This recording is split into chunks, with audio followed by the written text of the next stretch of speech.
En noviembre de 1910, 7 individuos abordaron un tren privado en Hoboken, Nueva Jersey, con destino a la remota isla Jekyll, en Georgia. Estos hombres, que juntos representaban aproximadamente una cuarta parte de la riqueza global de la época, se reunieron en absoluto secreto durante 10 días.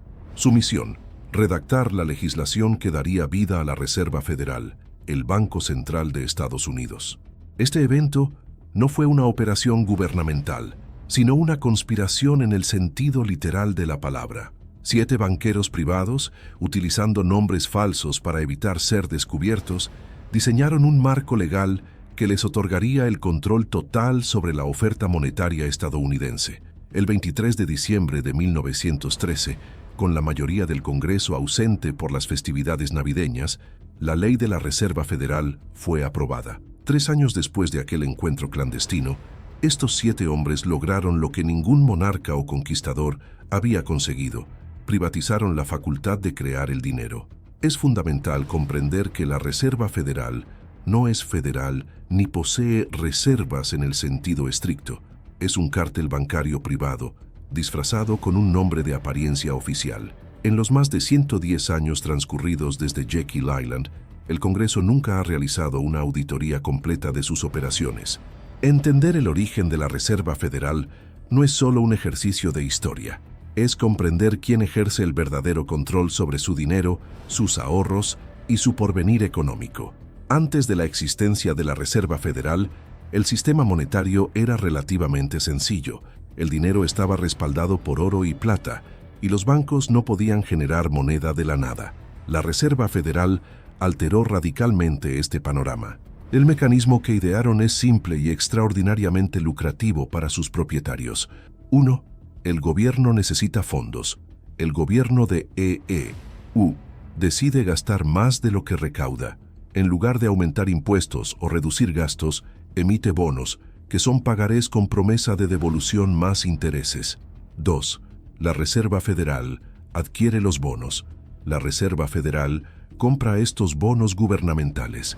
El truco reside en que la Fed no utiliza dinero preexistente, lo crea de la nada. Literalmente, teclea números en un ordenador y canjea esta moneda recién creada por los bonos del gobierno. 3. El gasto entra en la economía. El gobierno ahora dispone de fondos para gastar en contratos, programas sociales o salarios. Este dinero, que no fue ahorrado ni ganado, sino generado de la nada, se inyecta en la economía. 4. Usted paga los intereses. El gobierno debe pagar intereses a la Reserva Federal por esos bonos. ¿De dónde obtiene el gobierno el dinero para pagar esos intereses? De los impuestos. Usted trabaja, gana dinero, paga impuestos, y esos impuestos se destinan a pagar intereses sobre una moneda que fue creada de la nada. 5. Los bancos obtienen ganancias. La Reserva Federal es propiedad de bancos privados. Los bancos miembros están obligados a adquirir acciones de la Fed y reciben un dividendo anual del 6% sobre esas acciones, pagado con las ganancias de la Fed. Esas ganancias provienen de los intereses de los bonos gubernamentales, intereses que pagan los contribuyentes.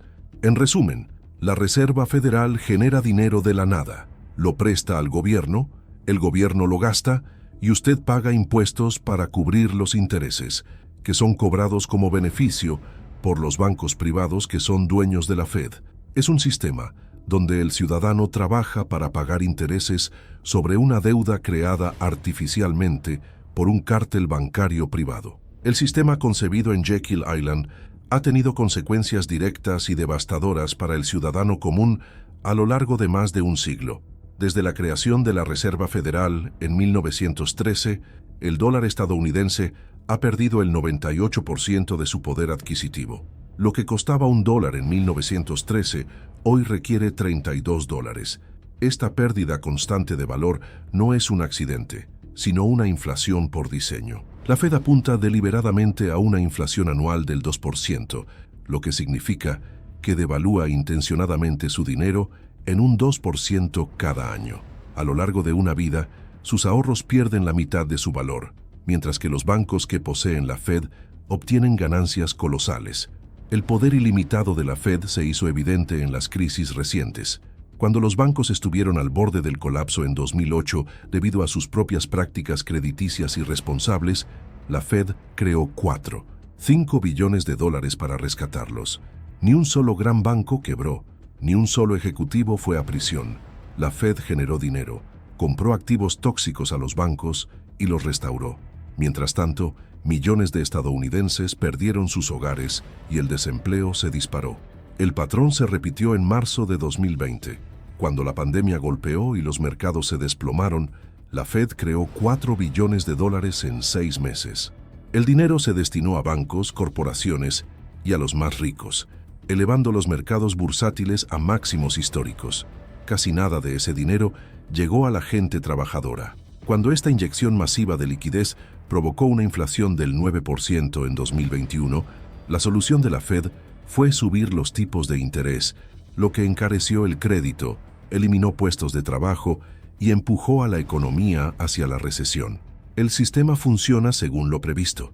Los bancos siguen ganando dinero con tipos de interés más altos, mientras que la gente común pierde sus empleos. El mecanismo de creación de dinero de la Reserva Federal es el motor principal de la creciente desigualdad de riqueza. Cuando la Fed inyecta nueva liquidez en el sistema, no la distribuye equitativamente.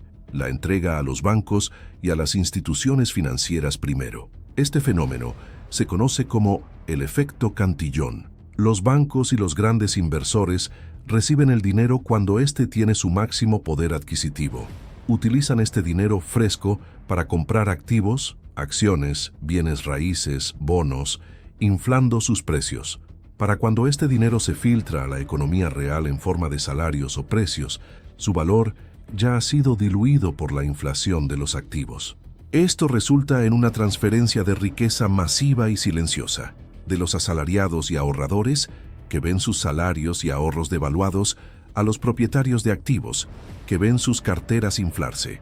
La consecuencia es que el 1% más rico de la población estadounidense posee ahora más riqueza que el 90% inferior, una disparidad habilitada por un sistema financiero que favorece sistemáticamente a los propietarios de activos sobre los trabajadores. Lo que sucedió después de la apertura de la Reserva Federal en 1914 demostró por qué los banqueros querían este poder. La Gran Depresión no fue un fallo del sistema, sino una consolidación de poder por parte de los grandes bancos. La Reserva Federal, que tenía el mandato de ser el prestamista de última instancia, hizo exactamente lo contrario. Entre 1929 y 1933, la Fed permitió que la oferta monetaria se contrajera en 1/3. En lugar de inyectar liquidez para salvar a los bancos pequeños y medianos, la Fed se mantuvo al margen. Este colapso controlado eliminó a miles de competidores bancarios, permitiendo que los grandes bancos de Wall Street, los mismos que diseñaron el sistema, compraran activos a precios de ganga y consolidaran su dominio. El sistema de Jekyll Island fue diseñado para proteger a los grandes bancos y concentrar la riqueza. El último vestigio de disciplina monetaria fue eliminado en 1971. En 1944, el acuerdo de Bretton Woods había vinculado el dólar al oro a una tasa fija de $35 por onza, y otras monedas estaban vinculadas al dólar. Sin embargo, el gasto excesivo de Estados Unidos en la guerra de Vietnam y en programas sociales, la Gran Sociedad, provocó que otros países, especialmente Francia, comenzaran a exigir la conversión de sus dólares en oro. Las reservas de oro de EEUU se estaban agotando. El 15 de agosto de 1971, el presidente Richard Nixon anunció unilateralmente el fin de la convertibilidad del dólar en oro. Este evento, conocido como el Nixon Shock, transformó el dólar en una moneda fiduciaria pura, respaldada únicamente por la promesa del gobierno y la imprenta de la Fed. Esto otorgó a la Reserva Federal un poder ilimitado para crear dinero sin ninguna restricción física. Desde 1971, el gobierno ya no tiene que preocuparse por el oro, solo tiene que preocuparse por la voluntad de la Fed de comprar su deuda. Este fue el momento en que el sistema de Jekyll Island alcanzó su máximo potencial de poder. El sistema concebido en Jekyll Island ha tenido consecuencias directas y devastadoras para el ciudadano común a lo largo de más de un siglo. Desde la creación de la Reserva Federal en 1913, el dólar estadounidense ha perdido el 98% de su poder adquisitivo. Lo que costaba $1 en 1913, hoy requiere $32. Esta pérdida constante de valor no es un accidente, sino una inflación por diseño. La Fed apunta deliberadamente a una inflación anual del 2%, lo que significa que devalúa intencionadamente su dinero en un 2% cada año. A lo largo de una vida, sus ahorros pierden la mitad de su valor, mientras que los bancos que poseen la Fed obtienen ganancias colosales. El poder ilimitado de la Fed se hizo evidente en las crisis recientes. Cuando los bancos estuvieron al borde del colapso en 2008, debido a sus propias prácticas crediticias irresponsables, la Fed creó $4.5 billones para rescatarlos. Ni un solo gran banco quebró, ni un solo ejecutivo fue a prisión. La Fed generó dinero, compró activos tóxicos a los bancos y los restauró. Mientras tanto, millones de estadounidenses perdieron sus hogares y el desempleo se disparó. El patrón se repitió en marzo de 2020. Cuando la pandemia golpeó y los mercados se desplomaron, la Fed creó $4 billones en 6 meses. El dinero se destinó a bancos, corporaciones y a los más ricos, elevando los mercados bursátiles a máximos históricos. Casi nada de ese dinero llegó a la gente trabajadora. Cuando esta inyección masiva de liquidez provocó una inflación del 9% en 2021, la solución de la Fed fue subir los tipos de interés, lo que encareció el crédito, eliminó puestos de trabajo y empujó a la economía hacia la recesión. El sistema funciona según lo previsto. Los bancos siguen ganando dinero con tipos de interés más altos, mientras que la gente común pierde sus empleos. Para entender por qué se creó la Reserva Federal, es necesario remontarse al pánico de 1907. En octubre de ese año, la bolsa se derrumbó y los bancos de todo el país comenzaron a quebrar. Los depositantes, presas del pánico, se apresuraron a retirar su dinero, provocando una corrida bancaria que amenazó con paralizar todo el sistema financiero. En 1907, Estados Unidos no tenía un banco central. Había intentado tenerlo 2 veces antes, pero ambos intentos fueron frustrados por líderes como Andrew Jackson, quien se opuso firmemente a lo que llamó el monstruo de un banco central. Sin un prestamista de última instancia que inyectara liquidez, el sistema estaba al borde del colapso total. Fue entonces cuando entró en escena J.P. Morgan. El banquero más poderoso de Estados Unidos organizó personalmente el rescate. Encerró a los principales banqueros en su biblioteca, los obligó a aunar recursos y detuvo las corridas bancarias mediante su pura fuerza de voluntad y capital concentrado. Morgan salvó el sistema, pero no por altruismo. Lo hizo para demostrar un punto, que Estados Unidos necesitaba un banco central y que ese banco central debía ser controlado por los banqueros. El pánico de 1907 fue la crisis que los banqueros necesitaban para justificar la creación de su propio sistema. Los 7 hombres que se reunieron en Jekyll Island representaban una concentración de poder financiero sin precedentes. Controlaban aproximadamente $20 billones en activos actuales. Nelson Aldrich, el poder político, senador republicano, presidente de la Comisión Monetaria Nacional. Su función era simple: tomar el plan de los banqueros y guiarlo a través del Congreso, dándole una apariencia de reforma gubernamental. Era suegro de John D. Rockefeller Jr., Frank Vanderlip, National City Bank, presidente del National City Bank de Nueva York, predecesor de Citigroup, controlado por William Rockefeller. Representaba los intereses bancarios de la familia Rockefeller. Más tarde admitió que la expedición secreta fue la concepción real del sistema de la Reserva Federal. Paul Warburg, Kuhn, Loeb & Coe, banquero alemán con experiencia en banca central europea, fue el arquitecto intelectual de la Reserva Federal. Su conocimiento de cómo los bancos centrales podían beneficiar a los banqueros privados fue crucial para el diseño del sistema. Benjamin Strong, lugarteniente de J.P. Morgan, representaba los intereses de J.P. Morgan. Más tarde se convertiría en el primer gobernador del Banco de la Reserva Federal de Nueva York, el más poderoso de todos. Henry Davidson, socio de J.P. Morgan, socio principal de J.P. Morgan & Company.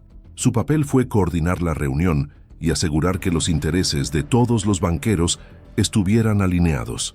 Charles Norton, First National Bank of New York, presidente del First National Bank de Nueva York, otra entidad vinculada a los intereses de Rockefeller.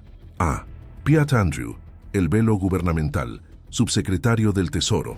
Su presencia fue esencial para dar al encuentro un barniz de asunto oficial del gobierno. Sin embargo, representaba a los banqueros.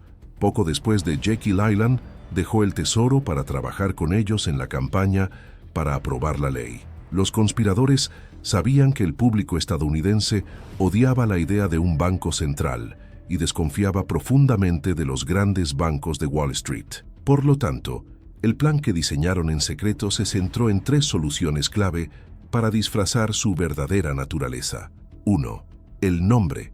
Los estadounidenses odiaban la idea de un banco central. La solución fue no llamarlo así. Lo bautizaron como Sistema de la Reserva Federal, utilizando la palabra federal para implicar control gubernamental y reserva para sugerir estabilidad. 2. La descentralización ficticia, para evitar la apariencia de que JP Morgan y los banqueros de Nueva York tendrían todo el poder. Crearon múltiples bancos regionales de la Reserva Federal repartidos por todo el país. La estructura, sin embargo, se diseñó de tal manera que el Banco de la Reserva Federal de Nueva York controlaría efectivamente todo el sistema. 3. La propiedad privada con respaldo público. Para asegurar que el gobierno no pudiera utilizar el sistema para fines públicos en lugar de para el beneficio de los banqueros, se decidió que el sistema sería de propiedad privada de los bancos miembros. Estos bancos elegirían a la mayoría de los directores, asegurando que el sistema fuera dirigido por banqueros, para banqueros, con el respaldo y la autoridad del gobierno. Este fue el golpe de genialidad de Jekyll Island. Un banco central que parecía una agencia gubernamental funcionaba como un cártel privado y tenía el poder de crear dinero de la nada. La estructura diseñada en Jekyll Island garantiza que el sistema opere con una mínima supervisión pública. La Reserva Federal no es una entidad gubernamental en el sentido tradicional. ¿Quién es el dueño de la Reserva Federal? No es el gobierno, sino los bancos. Los bancos miembros poseen las acciones de la Reserva Federal y eligen a 6 de los 9 directores de cada banco regional. El Banco de la Reserva Federal de Nueva York, el más influyente, está dominado por los gigantes de Wall Street, descendientes directos de los conspiradores de Jekyll Island, JP Morgan Chase, Citibank, Bank of America, entre otros. La Fed afirma ser independiente, pero es independiente del Congreso, que representa al pueblo, no de los bancos que la poseen. ¿Qué oculta la Fed? Desde 1913, la Reserva Federal nunca ha sido auditada completamente por el Congreso. Los esfuerzos para aprobar la ley Audite la Fed han sido bloqueados repetidamente. ¿Por qué tanto secreto? El argumento oficial es que una auditoría comprometería su independencia. La traducción real es que si el público conociera la verdad sobre cómo funciona el sistema, exigiría su desmantelamiento. Lo que sí sabemos gracias a demandas judiciales es que la Fed creó 29 billones de dólares en préstamos secretos a bancos durante la crisis de 2008. La supuesta federalización del sistema es una fachada. La Reserva Federal se compone de 12 bancos regionales, cada uno con su propia junta directiva. Sin embargo, el Banco de la Reserva Federal de Nueva York, NYFed, es, con diferencia, el más poderoso, actuando como el brazo operativo de Wall Street. El NYFed es el único que tiene un asiento permanente en el Comité Federal de Mercado Abierto, FOMC, el órgano que fija las tasas de interés y controla la política monetaria. Esta estructura asegura que las decisiones clave se tomen en el corazón financiero del país, bajo la influencia directa de los bancos más grandes. La inmunidad de la Fed ante la fiscalización ha sido un tema recurrente en la política estadounidense. Políticos como Ron Paul y Bernie Sanders han impulsado en múltiples ocasiones la legislación Audit the Fed, Audite la Fed, argumentando que una institución con tal poder sobre la economía no puede operar en la oscuridad. Estos esfuerzos han sido sistemáticamente neutralizados. La Fed se escuda en que una auditoría completa politizaría la política monetaria. No obstante, La realidad es que una auditoría revelaría la magnitud de sus operaciones secretas, como los billones en préstamos de emergencia a bancos extranjeros y nacionales, y la verdadera naturaleza de sus relaciones financieras, confirmando que su lealtad no está con el contribuyente, sino con el cártel bancario que la fundó y la posee. Una vez que los banqueros tuvieron su plan, necesitaron 3 años de cuidadosa maniobra política para convertirlo en ley. El plan inicial, presentado por el senador Aldrich en 1912, fue rechazado de plano. Los banqueros necesitaban una nueva estrategia y un nuevo rostro. En 1912, Woodrow Wilson, un demócrata que había hecho campaña contra el poder de Wall Street, ganó la presidencia. Los conspiradores de Jekyll Island financiaron su campaña a través de intermediarios y le proporcionaron un asesor clave, el coronel Edward House, profundamente conectado con los intereses bancarios.